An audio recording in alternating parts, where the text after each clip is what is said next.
Max was a friendly golden retriever who lived in a small house with a wooden fence. His owner was Mrs. Wilson, an old lady with white hair who loved him very much. Every morning, Max would sit by the fence and watch people walk by. He wagged his tail when he saw them. Many people in town knew Max and would stop to pet him. "Good boy, Max," they would say as they rubbed his soft fur. The children especially loved Max. They would bring him dog treats on their way to school. "Here you go, Max," the children would say, giving him small biscuits through the fence. Max would bark happily and lick their hands. Mrs. Wilson was proud of her dog. She would watch from her porch as Max made friends with everyone who passed by. "That dog brings joy to this whole street," she often said to her neighbor. The town where they lived was usually quiet and peaceful. Most days were the same. People going to work, children going to school, and Max sitting by his fence, watching it all with his bright eyes. But one hot summer day, everything changed. A group of 5 bikers rode into town on loud motorcycles.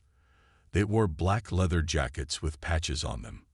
Their leader was a tall man named Spike. He had a thick beard and mean eyes. People on the street moved out of their way as they rode past. The bikers parked their motorcycles near the corner store across from Mrs. Wilson's house. They were loud, laughing and shouting as they went inside the store to buy beer. Max was sitting by his fence as usual. When he saw the bikers, he barked a friendly greeting. He wagged his tail, thinking they might come pet him like everyone else did. Spike noticed Max barking at them. He did not smile like most people did when they saw Max. Instead, he frowned and said something to his friends. They all looked at Max and laughed in a way that wasn't nice. Mrs. Wilson was not home that afternoon. She had gone to visit her sister who lived a few blocks away. So there was no one watching when Spike walked over to the fence where Max was standing. Max wagged his tail faster, thinking he was going to get a new friend. He did not know that some people could be mean for no reason. "Shut up, you stupid dog," Spike said in an angry voice. Max kept wagging his tail, not understanding the mean words. Then, without warning, Spike kicked Max hard through the fence. His heavy boot hit Max in the side. Max yelped loudly in pain. He had never been hurt by a person before. Confused and scared, he ran away whimpering and hid under Mrs. Wilson's porch. A few people walking by saw what happened. They looked shocked, but no one said anything to Spike. The bikers were big and scary, and no one wanted trouble. "Did you see that?" whispered a woman to her husband. "That awful man just kicked poor Max." "Shay," her husband said, pulling her along. "Those guys look dangerous. Let's not get involved." When Mrs. Wilson came home an hour later, she called for Max. "Max, where are you, boy? Time for dinner." But Max did not come running like he usually did. Mrs. Wilson looked around worried. Finally, she found him hiding under the porch. He was shaking with fear. "Max, what's wrong, boy? Come out," she said gently. Max would not come out, not even when she offered him his favorite treats. Mrs. Wilson knew something was very wrong. Her sweet, friendly dog never acted this way. What she didn't know was that someone had seen everything that happened. Someone who would soon become an unexpected hero for Max and bring justice when it seemed no one else would help. Mrs. Wilson became more worried when Max still wouldn't come out from under the porch the next morning. She tried calling to him with a gentle voice. She even put his favorite food near the opening. But Max just whimpered and stayed in the shadows. Something is very wrong, Mrs. Wilson said to herself. She called her friend Dr. Adams, who was the town's animal doctor. Dr. Adams came right away in his blue truck. He was a kind man with glasses who had taken care of Max since he was a puppy. "He won't come out," Mrs. Wilson explained, her voice shaking. "He's never acted like this before." Dr. Adams got down on his hands and knees to look under the porch. He used a flashlight to see Max in the dark space. "Hey there, buddy," he said softly. "What's going on with you?" After 20 minutes of gentle talking, Dr. Adams was able to coax Max out. The dog walked slowly, his tail between his legs. He flinched when Dr. Adams tried to touch his side. "I need to check him at my office," Dr. Adams told Mrs. Wilson. "Can you help me get him into my truck?" Together, they carefully lifted Max, who cried out in pain when they touched his ribs. Mrs. Wilson's eyes filled with tears at the sound. At the animal clinic, Dr. Adams took pictures of Max's insides with a special machine. He looked at them with a serious face. "Mrs. Wilson, Max has bruised ribs," he said. "This wasn't an accident. Someone hit or kicked him very hard." Mrs. Wilson gasped. "Who would hurt my sweet Max?"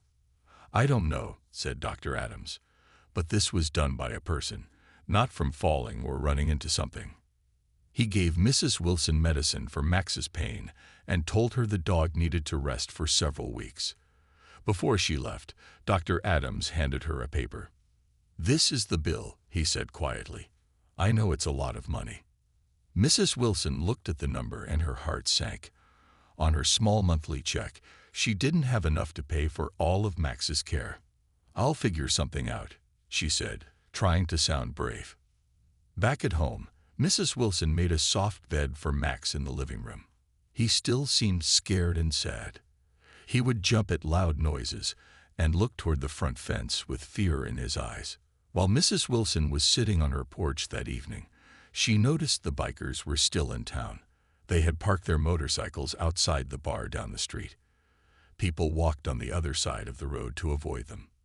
Mrs. Wilson didn't know these were the same men who had hurt Max. She just knew that the town felt different with them around. Everyone seemed nervous. As the sun was setting, a man walked past her house. He stopped when he saw Mrs. Wilson on the porch. It was Jake Miller, the town's librarian. He was a quiet man who always had a kind word for Max. "Good evening, Mrs. Wilson," Jake said. "I usually see Max at the fence. Is he okay?" Mrs. Wilson's eyes filled with tears again. "No, he's not. Someone hurt him badly yesterday when I was out." Jake's face changed. His usual shy smile disappeared. "What happened?" "Dr. Adams says someone kicked him. His ribs are bruised. He's so scared now, he won't go near the fence," she explained. "I don't understand who would do such a thing." Jake was quiet for a moment. Then he said, "I think I might know." Mrs. Wilson looked up in surprise. "You do?" Jake nodded slowly. "I was walking home from the library yesterday. I was on the other side of the street when those bikers stopped at the store." He paused. "I saw their leader walk over to your fence. Jake's voice grew softer. "He kicked Max when the dog barked at him." Mrs. Wilson covered her mouth in shock. "Those awful men. Why would anyone do that to a friendly dog?" "Some people are just mean," Jake said. There was something in his voice that Mrs. Wilson had never heard before. It wasn't just the shy librarian talking now. "But don't worry, Mrs. Wilson. Max will get justice." Before Mrs. Wilson could ask what he meant, Jake added, "How much did Dr. Adams say the treatment will cost?" Mrs. Wilson showed Jake the bill from Dr. Adams. "It's $800, she said with a sad voice. "My monthly check is only $1,200, and I still need to pay for food and my medicine." Jake looked at the paper. "Don't worry about the money," he said. "I want to help." Mrs. Wilson was surprised. Jake was just a librarian. He didn't make much money either. "That's very kind, but it's too much to ask." "Please, let me help," Jake said. "Can I see Max?" Mrs. Wilson led Jake inside her small house. Max was lying on his bed in the corner. When he saw Jake, his tail moved a little, but he didn't get up. Jake sat on the floor next to Max. He gently touched the dog's head. "Hey, buddy," he said softly. "I'm sorry this happened to you." As Jake talked to Max, Mrs. Wilson made tea. She wondered why the quiet librarian cared so much. When she came back with the tea, she found Jake looking at some pictures on his phone. "Mrs. Wilson," he said, "I need to tell you something. I wasn't always a librarian." He showed her his phone. On the screen was a picture of Jake wearing a suit and standing in front of a big office building. Before I moved here 3 years ago, I was a lawyer in the city, he explained. Not just any lawyer. I worked on cases to protect animals from people who hurt them. Mrs. Wilson's eyes got wide. A lawyer? But why did you become a librarian? Jake sighed. I saw too many sad cases, too many animals hurt by cruel people. It made me feel angry and tired all the time. I needed peace, so I left that life behind and came here. He looked at Max again. But seeing what happened to Max, I can't just do nothing. What can you do? Mrs. Wilson asked. First, we need proof, Jake said. His voice was different now. He sounded more confident, like a different person. Did anyone else see what happened to Max? Mrs. Wilson thought for a moment. Mrs. Lee from across the street might have seen something. She's always watching from her window. Jake nodded. Good. I'll talk to her tomorrow. And I'll talk to Sheriff Brown, too. The sheriff? Mrs. Wilson was worried. Those bikers look dangerous, Jake. Trust me, Jake said with a small smile. I've dealt with worse people in the city. Now, about that bill. He took out his wallet. Let me help with that. I can't take your money, Mrs. Wilson said. It's not just my money, Jake explained. In the city, I started a small fund to help animals in need. I still have that money in the bank. This is exactly what it's for. Mrs. Wilson couldn't believe it. She had known Jake Miller for 3 years as the shy man who checked out books and sometimes brought her cookies at Christmas. Now she was seeing a completely different side of him. Why didn't you ever tell anyone you were a lawyer? She asked. Jake patted Max gently. Because I came here to get away from that life. I wanted to be someone new. He looked at Mrs. Wilson with serious eyes. But some things are worth standing up for. As Jake left that evening, he promised to return the next day. Mrs. Wilson watched him walk down the street, noticing how his shoulders seemed straighter and his steps more purposeful than before. Inside, Max lifted his head and watched the door even after Jake was gone. It was as if the dog knew that someone was finally going to help him. Mrs. Wilson sat next to him, gently stroking his fur. I think we found someone special to help us, she whispered to Max. Someone who knows how to get justice. The next morning, Jake woke up early. He put on his best shirt and pants, not the casual clothes he usually wore to the library. Today he needed to look serious. He walked across the street to Mrs. Lee's house and knocked on her door. Mrs. Lee was an older woman who lived alone. She spent most of her time watching the street from her front window. Good morning, Mrs. Lee, Jake said when she opened the door. I need to ask you about something you might have seen 2 days ago. Mrs. Lee invited him inside. Her house was filled with plants and pictures of her grandchildren. Is this about what happened to Mrs. Wilson's dog? She asked. Jake was surprised. Yes, it is. Did you see what happened? Mrs. Lee nodded. I saw that biker kick poor Max. Such a mean thing to do to a sweet dog. She looked down. I was too scared to say anything. Those bikers look dangerous. Would you be willing to tell Sheriff Brown what you saw? Jake asked. Mrs. Lee thought for a moment. I don't know. What if those bikers come after me? The sheriff will protect you, Jake assured her. And your statement can help make sure they don't hurt any other animals. After talking more, Mrs. Lee agreed. But she had something even better to offer. Wait, she said, going to get her phone. I took a video. I was recording those bikers because they were making so much noise. I caught the whole thing on my phone. Jake couldn't believe their luck. He watched the video, which clearly showed Spike walking to the fence and kicking Max. This is perfect, he said. May I send this to my phone? After leaving Mrs. Lee's house, Jake went to the sheriff's office. Sheriff Brown was a tall man with gray hair who had been the town's sheriff for 20 years. Jake Miller, the sheriff said, surprised to see the librarian. What can I do for you today? I need to report a case of animal cruelty, Jake said. He sat down and told the sheriff about what happened to Max. Then he showed him Mrs. Lee's video. The sheriff watched the video with a serious face. "That's Spike Johnson," he said. "He and his gang have been causing trouble all over town. I've been looking for a reason to make them leave." "This is more than a reason to make them leave," Jake said. His voice was firm, like when he used to speak in court. "This is a crime. In this state, animal cruelty can get someone up to a year in jail and a big fine." Sheriff Brown looked at Jake with new respect. "You know a lot about law for a librarian." Jake took a deep breath. "Before I moved here, I was an animal rights lawyer. I'd like to help with this case." The sheriff raised his eyebrows. "Well, I always thought there was something different about you." He nodded. "All right then, counselor, let's work together on this." They made a plan. The sheriff would arrest Spike that afternoon when all the bikers were eating lunch at the diner. Jake would go along as a witness. "What about the other bikers?" Jake asked. "They might cause trouble when you arrest their leader." "I've called for backup from the county," the sheriff said. "2 more officers will be there. We'll be ready if they try anything." Jake felt a mix of emotions. He had left his old life behind to find peace. Now he was jumping back into conflict.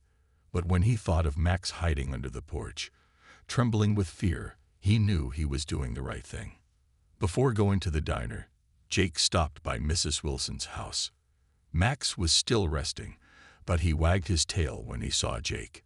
"We're going to get justice for you today," Jake told the dog, gently petting his head. Mrs. Wilson was worried. "Be careful, Jake. Those men look mean." Jake smiled. "Don't worry. The sheriff will be with me, and I've dealt with worse people in my old job." He stood up straighter. It's time someone stood up to bullies in this town. The town diner was busy at lunchtime. People sat at tables eating burgers and drinking coffee. The bikers were at the biggest table in the corner. They were being loud, laughing and telling stories.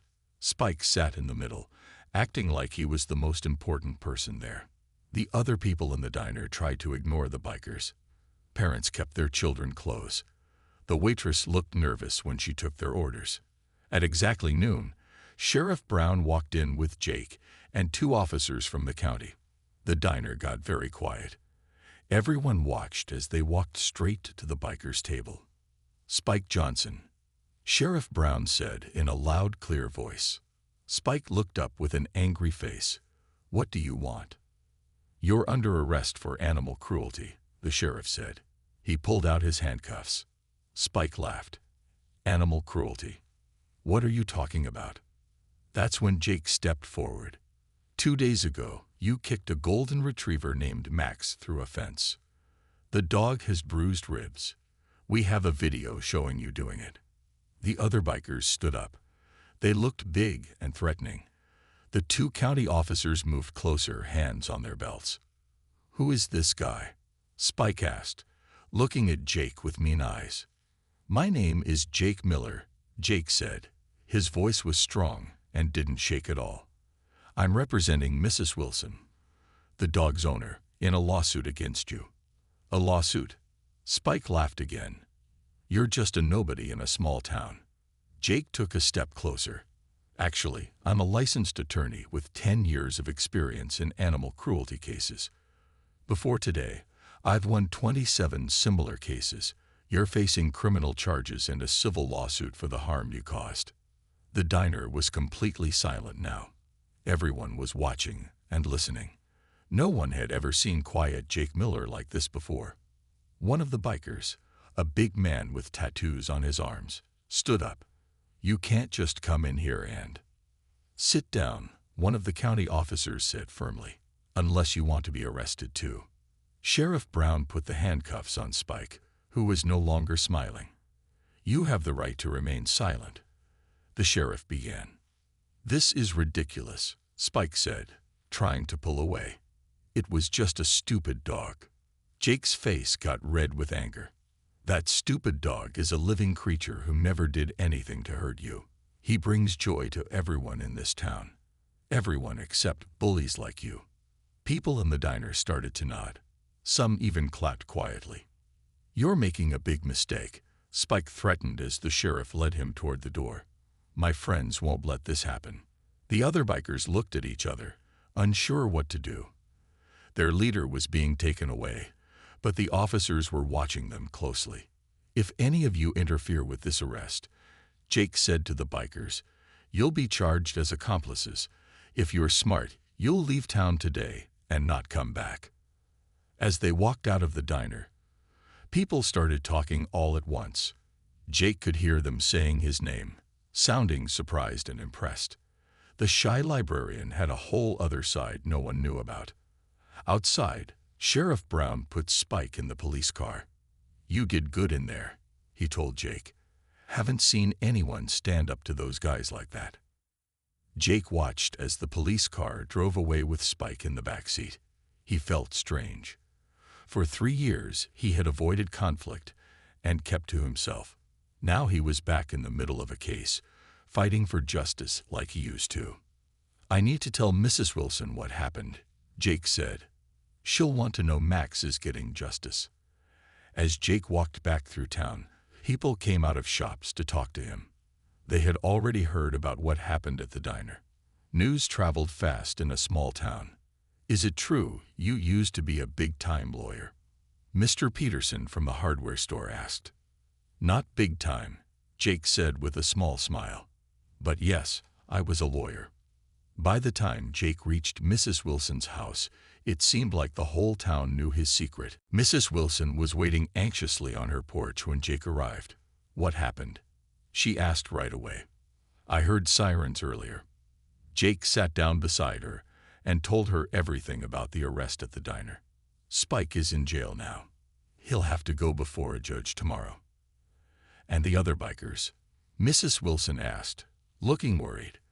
"I think they'll leave town," Jake said. "Without their leader, they don't seem so brave." Just then, Max came out to the porch slowly. He was still walking carefully because of his sore ribs, but he seemed less afraid. He put his head on Jake's knee. "Look at that," Mrs. Wilson said with a smile. "He knows you helped him." Jake gently petted Max's head. "How's he feeling today?" "A little better," Mrs. Wilson said. "The medicine from Dr. Adams helps with the pain." As they were talking, a car pulled up in front of the house. It was Mrs. Lee. She came up the path carrying a plate of cookies. "I heard what happened at the diner," she said. "Everyone's talking about how you stood up to those bikers, Jake. I brought these cookies to say thank you." Before Mrs. Wilson could invite her in, another car stopped at the curb. It was Mr. Peterson from the hardware store. He was carrying a large dog bed. "This is for Max," he said, bringing the bed onto the porch. "My dog passed away last year, and this bed is just sitting in my garage. Thought Max might like it while he's healing." Within an hour, more people started coming by. Some brought food for Mrs. Wilson. Others brought toys and treats for Max. Each person had heard about what happened and wanted to help. Dr. Adams arrived with more medicine for Max. "No charge for this," he said with a smile. "Consider it my contribution." Mrs. Wilson was overwhelmed by all the kindness. "I don't know what to say," she told Jake as more people arrived. Jake had an idea. "Why don't we start a fund for Max? The money could help with his treatment and maybe help other animals in town who need care." The idea caught on quickly. Sheriff Brown, who had stopped by after his shift, offered to keep a donation jar at the police station. The owner of the diner said she would put one on the counter too. "We could call it Max's Fund," suggested a young woman who worked at the town's small newspaper. "I can write a story about what happened. More people will want to help when they hear about it." As evening came, the crowd on Mrs. Wilson's porch had grown big. Someone brought a grill and started cooking hot dogs. Children played carefully around Max, who was enjoying all the attention. Jake stood back, watching it all with a smile. In the 3 years he had lived in town, he had kept to himself, thinking that was what he wanted. Now he realized how much he had missed being part of a community. "You've done more than get justice for Max," Mrs. Wilson said, coming to stand beside him. "You've brought the town together." Jake looked around at all the people talking and laughing. "I think maybe Max did that himself," he said. "Sometimes it takes something bad happening to remind people how to be good to each other." The young reporter came up to Jake with a notebook. "Can I ask you some questions for my story? People want to know more about the lawyer who became a librarian." Jake thought for a moment. For years, he had avoided talking about his past. But now, he felt ready to share his story. "Sure," he said. "But first, let me tell you about Max. He's the real hero of this story." The next morning, Jake put on his old suit. It had been hanging in the back of his closet for 3 years. The suit felt strange after wearing casual clothes for so long, but he needed to look professional for court. Spike's hearing was set for 10 o'clock. Jake drove Mrs. Wilson to the courthouse in the next town. Max stayed home, still resting and healing. "Are you nervous?" Mrs. Wilson asked as they walked up the courthouse steps. "A little," Jake admitted. "It's been a long time since I was in a courtroom." He smiled.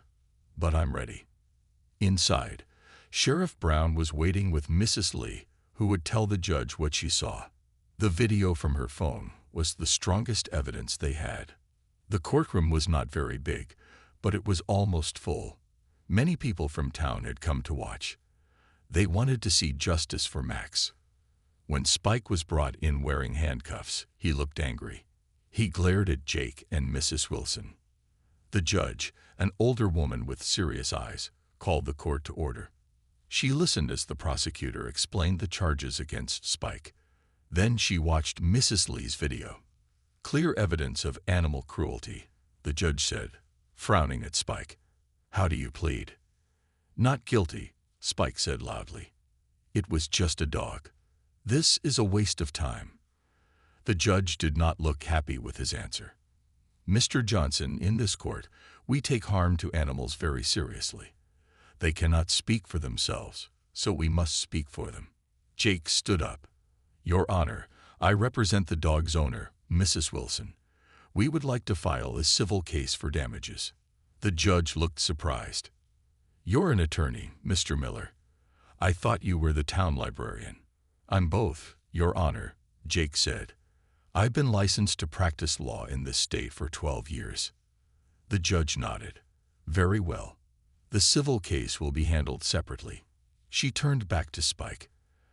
"As for the criminal charges based on the clear video evidence and witness testimony, I find the defendant guilty of animal cruelty." People in the courtroom clapped until the judge asked for quiet. "Mr. Johnson, I sentence you to 6 months in jail, a fine of $1,000, and 200 hours of community service," the judge announced. Spike's face turned red with anger. 6 months for kicking a dog. That's not fair. "Actually," the judge said, "the maximum sentence is 1 year. Consider yourself lucky." She looked at her papers. "Your community service will be performed at the county animal shelter under strict supervision." Mrs. Wilson squeezed Jake's hand. "That seems right," she whispered. "Maybe he'll learn to be kinder to animals." After the hearing, people gathered around Jake and Mrs. Wilson outside the courthouse. Everyone was talking about the sentence. "What about the other bikers?" someone asked Sheriff Brown. "They left town last night," the sheriff said. "I made it clear they weren't welcome here anymore." A reporter from a bigger newspaper in the county asked to take a picture of Jake, Mrs. Wilson, and Sheriff Brown. "This is a great story about standing up to bullies," she said. On the drive back to town, Mrs. Wilson was quiet for a while. Then she said, "Jake, you gave up being a lawyer because it made you sad and angry to see animals hurt. Wasn't it hard to go back to that today?" Jake thought about it. "It was different this time," he said. "In the city, I felt alone in the fight. Here, the whole town stood with us. That makes it easier." When they got back to Mrs. Wilson's house, Max was waiting at the window.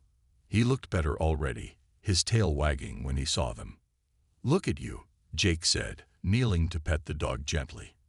"You're feeling better, aren't you?" Max licked Jake's hand as if to say thank you. "You know," Mrs. Wilson said, watching them, "I think Max knew all along that you were special. Dogs can sense things about people that we miss." Jake smiled. Maybe you're right. He looked around at the small house, the quiet street, the town he had chosen as a place to hide. I came here wanting to forget who I was. But maybe that was a mistake. Will you go back to being a lawyer now? Mrs. Wilson asked. Jake shook his head.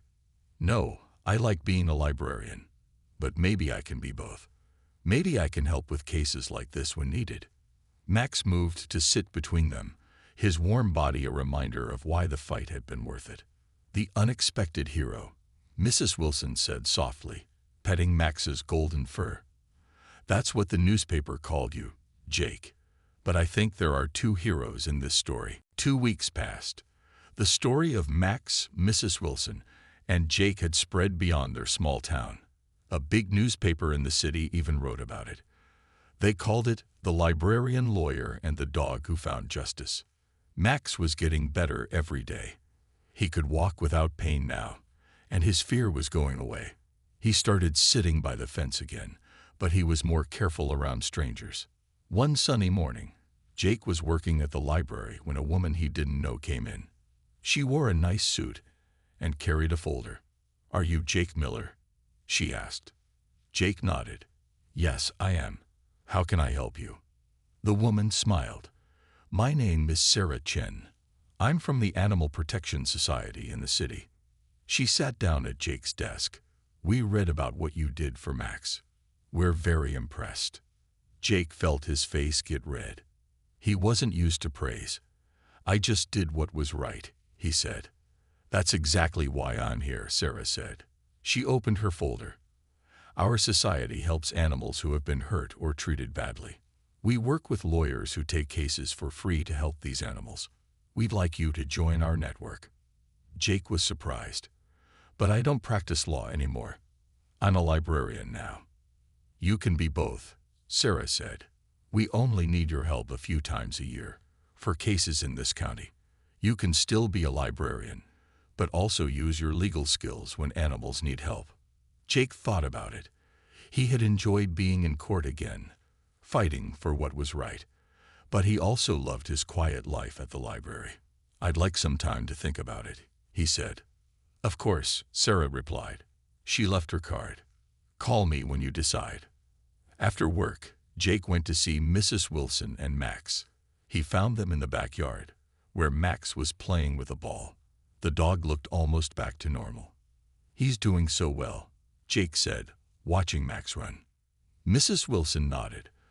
"Dr. Adams says he's healed faster than expected. And guess what? The Max Fund has raised over $2,000.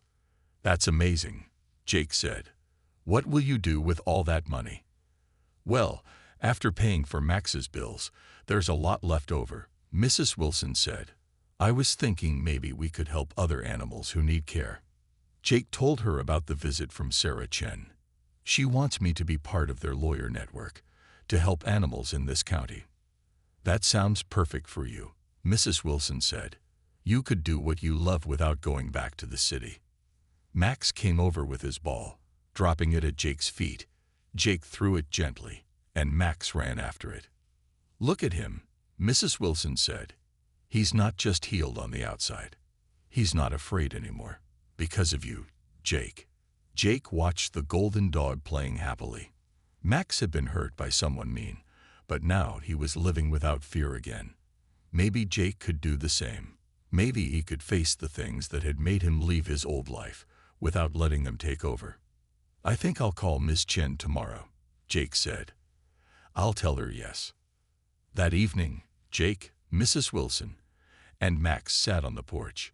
People walking by waved and called hello. Some stopped to check on Max or chat with Jake. Everyone knew them now. "You know what's strange?"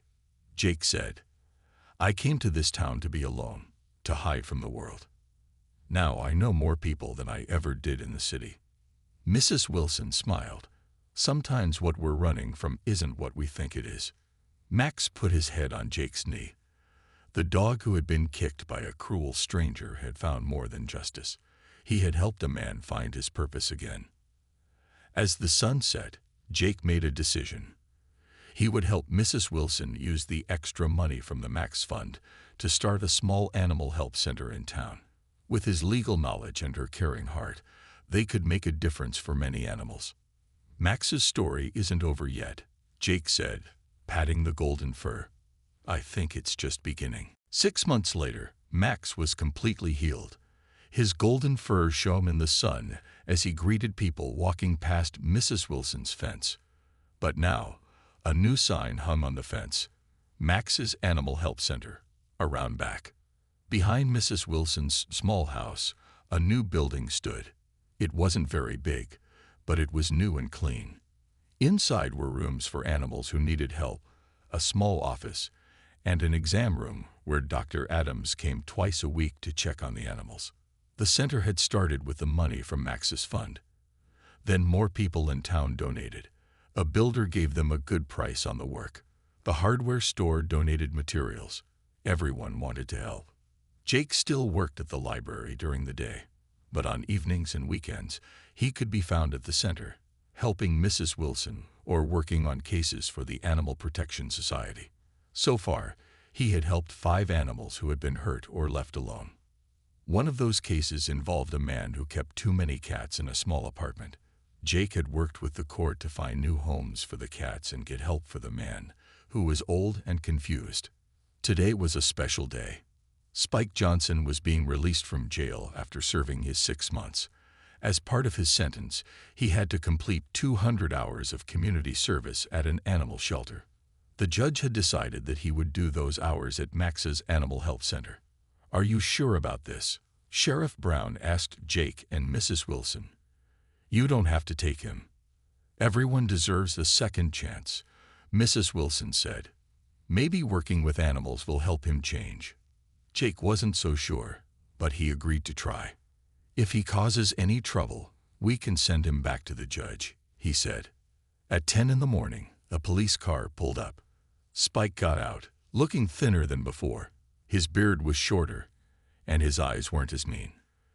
"Welcome to Max's Animal Help Center," Mrs. Wilson said politely. "Come in, and we'll show you what you'll be doing." Spike followed her without saying much. He looked around at the clean building. "You built all this because of that dog?" he asked. "Because of what you did to that dog," Jake corrected him. "But yes, something good came from something bad." They showed Spike his duties: cleaning cages, feeding animals, and helping with basic care. He would work 4 hours a day until he completed his 200 hours. "Where is that dog, anyway?" Spike asked, looking around. "Max? He's probably out front," Mrs. Wilson said.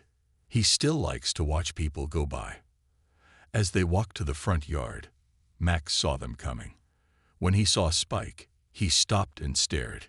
"He remembers you," Jake said quietly. "Animals don't forget who hurt them." Spike looked uncomfortable.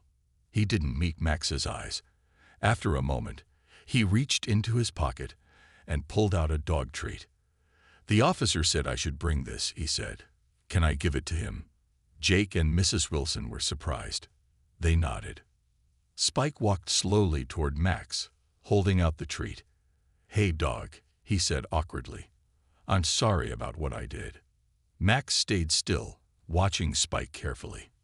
The man who had hurt him was different now. Slowly, Max took a step forward. He sniffed the treat in Spike's hand, then gently took it. Spike almost smiled. "He took it," he said, sounding surprised. "That's a start," Jake said. "Trust has to be earned back. It doesn't happen in one day." As they went back to the center to start Spike's first day of work, Mrs. Wilson turned to Jake. "What do you think? Can people really change?" Jake watched as Spike carefully filled water bowls for the animals. "I don't know," he said honestly, "but I've changed since coming here." "You've changed since Max was hurt. Maybe he can change too." Max followed them into the center, keeping some distance from Spike. But he was there, watching, giving a second chance to the man who had hurt him. "That's the most amazing thing about animals," Jake said. "They forgive, even when they don't forget. Maybe that's the real lesson in all of this." Mrs. Wilson nodded. From one kick to all of this, she said, looking around at the center that was helping so many animals. Max really did find justice from an unexpected hero. Two heroes, Jake said, smiling at Max. The dog and the town that stood up for him. Max wagged his tail, as if he understood. From the small window of the office, the afternoon sun made his golden fur shine like a beacon of hope for all the animals who would find help at the center that bore his name. The unexpected journey that had started with one cruel act had come full circle, bringing healing not just to Max, but to an entire community, and perhaps in time, even to the man who had started it all.